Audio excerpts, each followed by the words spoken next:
Olá, caríssimos. Aqui estamos, mais uma vez, nessa proposta bendita de reflexões em cima de temas muito importantes para todos nós cristãos que somos. Hoje, retomando o livro Pão Nosso, de autoria do nosso querido Emmanuel, psicografado por Francisco Cândido Xavier. O tema que escolhemos hoje para as nossas reflexões está no capítulo 11 e chama-se No Serviço Cristão. Lembrando que neste livro, Emmanuel busca trechos da Bíblia e procura refletir, nos trazer algumas reflexões sobre esse trecho específico, para que possa nos auxiliar na compreensão dos ensinamentos de Jesus, nessa proposta edificante de cristianizar-nos, de evangelizar-nos. Então, o trecho de hoje, para abordarmos o tema no serviço cristão, está no 10º versículo do capítulo 5 da segunda carta de Paulo aos Coríntios. Ou seja, uma orientação de Paulo aos irmãos de Coríntios, na qual ele diz o seguinte: porque todos devemos comparecer ante o tribunal do Cristo, para que cada um receba segundo o que tiver feito, estando no corpo o bem ou mal. Bom, repetindo, o tema é no serviço cristão. Então, o que nós podemos entender, o que eu especificamente, nas minhas reflexões, consegui tirar deste texto de Emmanuel? Primeira coisa que ele pretende abordar, o trabalho. É muito importante que a gente se posicione. No serviço cristão, é um tema que vai abordar o trabalho. Segunda característica, trabalho com Jesus. Então, não é apenas o trabalho, é o trabalho com Jesus. Terceira característica, o espiritismo. Então, é o trabalho com Jesus a partir da proposta espírita. Por que eu parti desse pressuposto, criei esses critérios para as nossas reflexões de hoje? Eu vou tentar colocar aqui, para a gente compreender melhor, por que a necessidade do posicionamento. Por exemplo, eu sou belo-horizontina, eu estou nessa experiência em Belo Horizonte. Belo Horizonte está dentro de Minas Gerais. Então, eu sou belo-horizontina, eu sou mineira. Mas eu tenho todas as características dos mineiros. Por exemplo, eu tenho características do mineiro de Machacalis, do norte de Minas, ou característica do mineiro de Patos de Minas, no Triângulo. Não. Então, eu sou mineira, mas eu sou belo-horizontina. Eu não abarco todo, eu não tenho domínio de tudo o que ocorre em Minas Gerais, de todas as características dos mineiros de todos os cantos. Minas está dentro do Brasil. Eu sou brasileira. Olha a grande diversidade de características do brasileiro. Mas eu sou brasileira, mesmo estando em Minas Gerais, em Belo Horizonte. O Brasil está dentro da América Latina, do continente americano. Então, sou americana. Sou belo-horizontina, mineira, brasileira, americana. E a América é um continente dentro de um orbe que é a Terra. Então, eu sou terráquea. Olha a diversidade das nações, dos continentes, primeiro, das nações em cada continente, que traz as suas diferenças, de cada estado em si, de cada cidade em si. Por que é importante a gente entender isso? Parece uma coisa aleatória e fora de contexto, mas não. dentro do que Emmanuel nos traz para a reflexão, eu preciso partir de onde eu estou. Eu preciso ter um domínio primeiro da minha condição, aqui especificamente, como cidadã belo-horizontina, para que eu possa aos poucos estender isso da a cidadã mineira, a cidadã brasileira, a cidadã americana, a terráquea que eu sou, a experiência humana que eu vivo aqui no orbe terreno. Tá, por que eu quis usar fazer esta analogia para a gente entender a proposta do serviço cristão dentro do que Emmanuel nos propõe refletir, para que a gente possa se posicionar em relação à proposta de Jesus, ou melhor dizendo, aos ensinamentos de Jesus na estrutura em que nós estamos inseridos da lei de amor, da lei de trabalho. A gente vai falar um pouquinho disso mais para frente. Mas vamos lá. O que a gente precisa entender primeiro? Isso é uma orientação de Emmanuel. Que o Espiritismo não é mero campo de experimentação fenomênica, sem significação moral. Olha como que é importante a gente entender isso. O Espiritismo não é mero campo de experimentação fenomênica, desprovido de uma significação, de uma proposta moral, de desenvolvimento, de edificação, de aprimoramento do ser, de aprimoramento moral. Por que Emmanuel nos chama atenção para isso? Porque muitos de nós buscam no Espiritismo, no acesso à doutrina espírita, essas experimentações, esse campo de experiências científicas, comprobatórias, da lei de amor, da experiência de amor que Jesus nos propõe, ou das discussões filosóficas que são maravilhosas, diga-se de passagem. Refletir sobre o nosso desenvolvimento a partir da experiência humana, mas o nosso desenvolvimento espiritual dentro dessa proposta de edificação, dentro dessa proposta evolutiva, essa proposta de reforma interior, né, de evolução mesmo. Tudo isso, todo este processo é muito, muito bom. É gratificante, a expressão que eu estava procurando é essa. É gratificante, mas não é só isto. Não é só isto. Quando Jesus nos traz essa proposta de serviço, de trabalho cristão, de despertar para o trabalho cristão, ele está nos convidando a aprender, a nos desenvolver, a nos conhecer, a evoluir a partir da atuação junto ao próximo.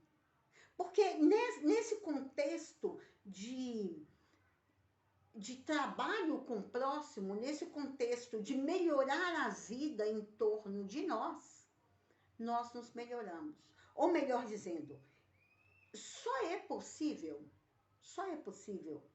melhorar, transformar a vida em torno de nós a partir dessa transformação interna.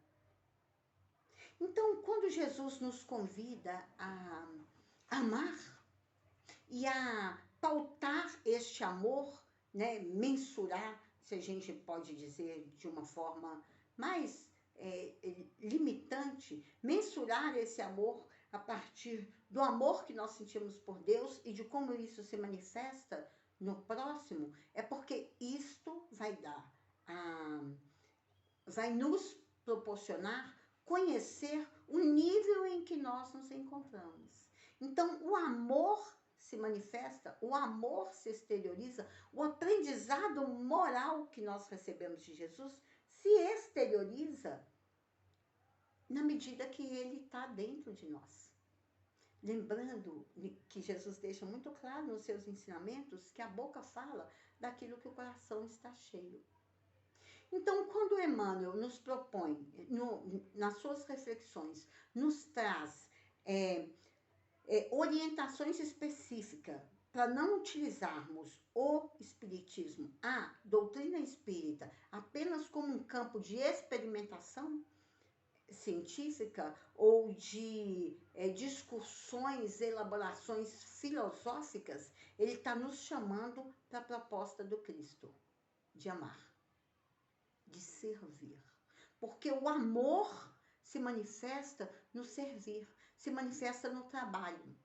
Por isso, lembra o que eu disse? Primeira coisa que a gente tem que entender é o trabalho.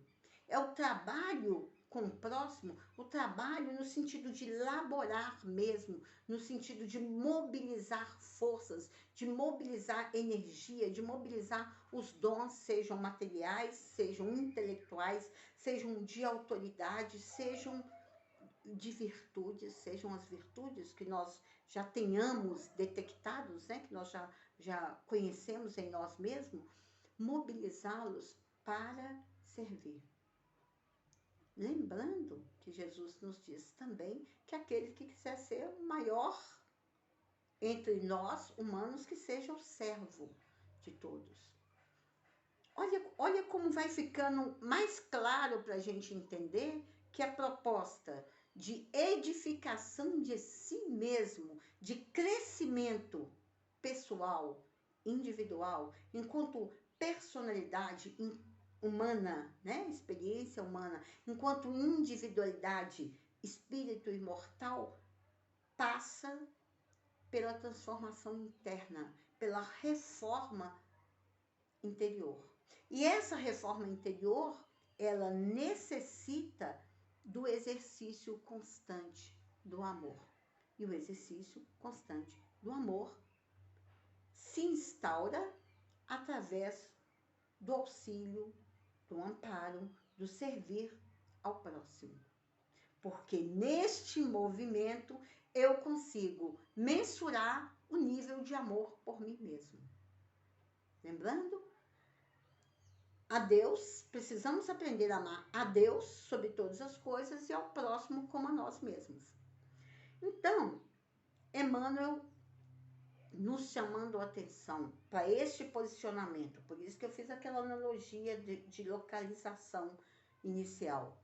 Nós, na doutrina espírita, recebemos as mais variadas orientações. E esta reflexão de Emmanuel, em cima de uma reflexão e orientação de Paulo aos Coríntios, olha como que a proposta é bonita, olha como que a proposta é de levar ao outro aquilo que nós vamos aprendendo. Então, Paulo, quando consegue assimilar a proposta de Jesus, o Cristo, quando ele consegue absorver isso, ele passa a orientar os irmãos espalhados por toda aquela região. E a nós, né? Porque se a gente acessa, se a gente volta ao Evangelho, se a gente volta aos escritos de Paulo, a gente também ainda está sendo orientado por ele. E Emmanuel debruça-se sobre esta frase, esse versículo de Paulo na segunda carta aos Coríntios, para nos orientar. Então, não basta que a gente busque uma filosofia diferenciada se não for para a gente se transformar internamente. Então, a gente pode estar em qualquer lugar e, a partir daí, a gente criar uma base de sustentação para a gente ir se ampliando. Por isso eu falei, a gente vai tomando a dimensão do nosso eu, né? Por isso eu usei ser Belo Horizontina, ser mineira, mesmo entendendo que eu não posso abarcar um todo de ser, por exemplo, terráqueo, mas eu posso partir daqui, da minha cidadania, como Belo Horizontina, do trabalho que eu desenvolvo, seja como profissional da área de saúde, seja como evangelizadora, seja nos grupos de estudos, das reflexões. Então, você parte do que você tem. E é essa nossa proposta de serviço cristão. Sempre buscando e entendendo que a gente está voltando aos ensinamentos de Jesus. Nessa proposta de nos orientar, orientando aos outros. Então, por que a gente está aqui na frente, nesse momento, trazendo essas reflexões? Porque nós temos grandes conhecimentos? Não. Porque nesta proposta, ou melhor dizendo, porque esta proposta de reflexão sobre as questões, os ensinamentos de Jesus, as orientações, os esclarecimentos dos irmãos maiores, nos auxilia a melhorar, a edificar em nós este ser moral. Tá, então o que a gente voltou lá? Voltando às orientações de Paulo, entendendo que estejamos onde estivermos, o bem ou o mal que nós fizermos, nós teremos que responder por ele, perante Jesus. Não é perante o próximo, o pai, a mãe, o filho, ou aquela pessoa que nós causamos danos, ou a quem nós fizemos um bem. Não é perante eles, é perante Jesus. Porque a cada um segundo as suas obras. Então é aquilo que eu fiz que diz de mim. Eu vou responder pelo que eu fiz, seja o bem ou seja o mal. E a experiência humana, Emmanuel nos auxilia a entender, a experiência humana é, neste momento que nós estamos vivendo, é que vai nos capacitar ou nos preparar para estar diante de Jesus e lá nós respondermos pelo que nós fizemos aqui. Não adianta a gente esperar chegar lá, quando eu chegar lá eu vou melhorar. Porque quando a gente está lá, a gente diz, não, deixa que eu vou lá para Belo Horizonte, como Nívia, e eu vou fazer isso que tem que fazer, isso, isso e isso. E aí chego, me atrapalho, me confundo, negligencio, esqueço. Vou ter que responder por isso. Então, quando a gente fala do tribunal do Cristo, lembrando que o tribunal de Jesus é um tribunal de amor. É muito importante para a gente fechar, já que o nosso tempo já se esvaiu, é um tribunal de amor. Nós vamos responder perante o mestre do amor. Na verdade, o que nós fizemos de bem? O que nós fizemos com os dons, com os talentos que nós recebemos? Nós os multiplicamos, porque a fórmula multiplicadora dos talentos com os quais viemos para a experiência humana é a benevolência, é a prática do bem. Então, se nós não praticamos o bem, nós praticamos o mal. Como diria o próprio Paulo, né? O mal que já não faço não me dói tanto quanto o bem que eu ainda não faço. Mas nós temos que fechar por aqui. Então vamos pensar com carinho, refletir com carinho e com amor nessas nossas condições. O que nós vamos poder dizer a Jesus, o Divino Mestre do Amor, quando estivermos diante dele, sobre essa experiência humana que nós vivemos aqui, com todos os talentos que ele proporcionou a cada um de nós. Pensemos com carinho, pensemos com amor, que Jesus, o Divino Mestre, nos ilumine, nos abençoe, para que a gente possa, a partir daqui dessas reflexões de Paulo, de Emmanuel, que a gente se debruça aqui, a gente possa refletir um pouco melhor sobre o que estamos fazendo de bom e melhorar o nosso caminho. Que a paz do Cristo esteja com todos nós. Fiquem com Deus.